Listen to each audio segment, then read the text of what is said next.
আজি আমাৰ বাইদেউৰ ছোৱালীজনীৰ মানে মোৰ ভাগিনজনীৰ অন্নপ্ৰসন আছে। এয়া পুৰা প্ৰাৰ্থনা কৰি আছে আৰু ইফালে পুৰা ৰেডি কৰি লৈছে আৰু এতিয়া মোৰ ভাগিনজনী মাকৰ কোচত ধুনীয়াকৈ বহি আছে। আজি মোক কি কৰিব বুলি সি পুৰা চাই আছে।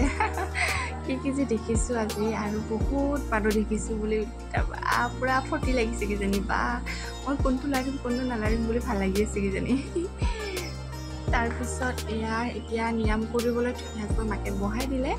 তাৰপিছত পুৰা চকুত গৈছে, একদম ফুলকেইটা পুৰা আহিব খুজিছে। এতিয়া পুৰা চাইছে ফুলকেইটা।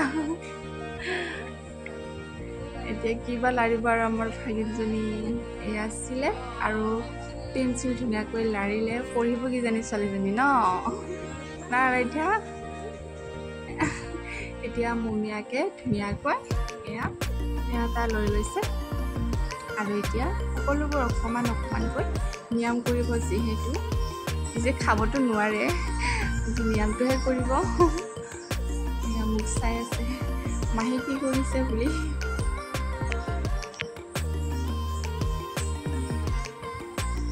সকলোবোৰ অকণমান অকণমানকৈ এনেকৈ ডালিম বা যিকোনো মানে অকণমান অকণমানকৈ আজি এনে নিয়মটো আৰু ইফালে আমাৰ ছোৱালীজনী চাওকচোন, আকৌ পুৰা দুষ্ট কৰি আছে। আজিলৈ বাই।